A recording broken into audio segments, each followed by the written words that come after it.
It's just $7. So why do you feel that? Cold? Guilt? As if you're stealing your husband's money? Or maybe you're browsing online late at night after the kids are asleep. You see a sweater you love on the Bay or Aritzia. You've been looking at it all week. You add it to your cart, and then you look at the total, and you delete it. Or maybe you're at Shoppers Drug Mart, just stopping in for diapers. But you pause at the beauty aisle. You pick up a lipstick.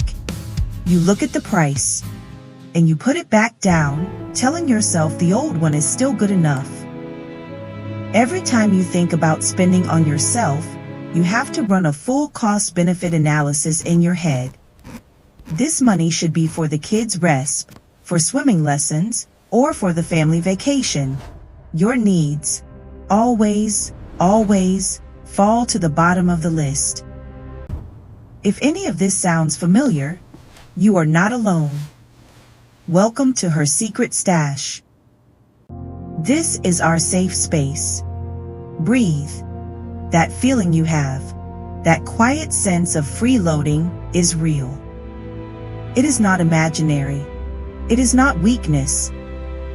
It is a heavy, invisible weight that thousands of stay-at-home moms across Canada, from Vancouver to St. John's, are silently carrying. We have paused our careers. We dedicate 100% of our time to managing the home, the children, and the price is often our own financial independence. Your feelings are completely valid. So, where does this guilt come from? First, and I really want us to understand this, for many of us, the decision to stay home was a logical one. It was not a luxury choice. We have all done the daycare math.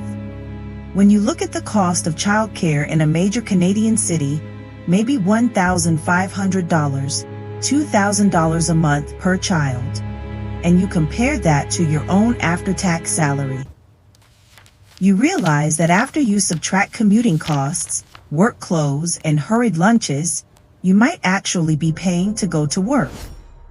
Or worse, your entire salary is working just to pay for daycare. And so, you made an intelligent decision for your family. You stayed home. You saved your family that expense. Financially, it made sense. But here's the problem. Society, and sometimes even ourselves, confuses a cash flow decision with a self-worth decision.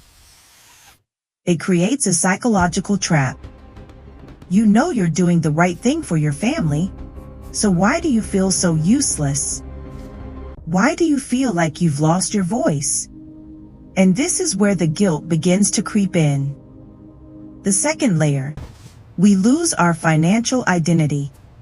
When you were working, you had your own account. When your 12-month or 18-month mat leave ended, and you didn't go back, that cash flow stopped. That feeling of independence vanished. You go from being an independent earner to a position where you feel you need to ask permission. You find yourself saying things like, "Honey, is it okay if I spend?"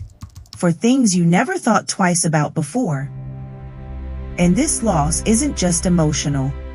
It is tangible. You didn't just lose a paycheck. You're losing the 5% matching on your company's RRSP.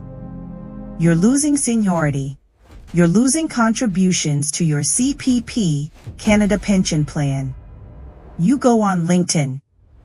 You see former colleagues getting promoted. They're attending conferences. They're growing. Meanwhile, you feel your skills beginning to atrophy. You fear that your resume has a growing gap that you can't explain. Your fear is real. And this is where we begin to a program. Voice emphasis. It is not his money. It is family money.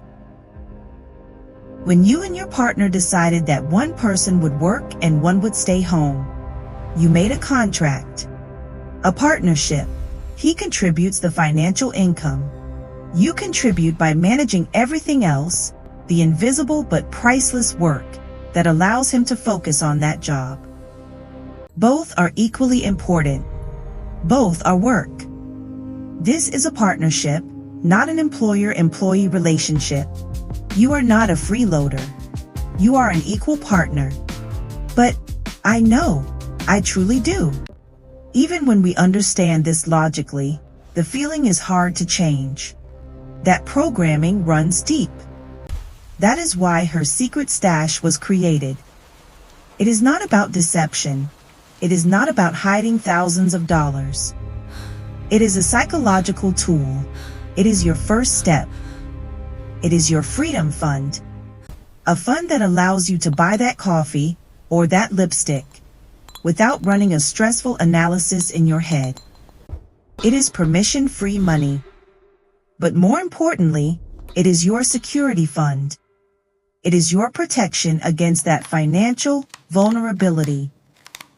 It's your answer to that whispering voice in your head at 3 a.m.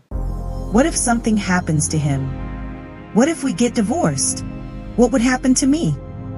A secret stash, even if it starts with $20 from the grocery money or $50 from selling old things on Marketplace, is a bank account in your name. It is tangible independence. It is choice. This is our financial therapy. It starts with mindset, with giving ourselves permission to have value. This channel isn't just about numbers, it's about our self-worth. In the coming weeks, we will explore the identity crisis we just touched on. We will talk about financial fear. We will talk about how to discuss money with your partner without starting a fight. And then, when we are strong, we will talk about the practical Canadian strategies. Yes, we will talk TFSA, tax-free savings accounts. We will talk spousal RSPs. We will talk side hustles you can do during nap time. We will build that stash together, strategically. If what I've said has touched you, if you are tired of this guilt, please hit subscribe and join our secret community. Comment below, I am here, so I know I'm not alone, and so you know, you aren't either. This is our space. Stop asking for permission and start building your stash.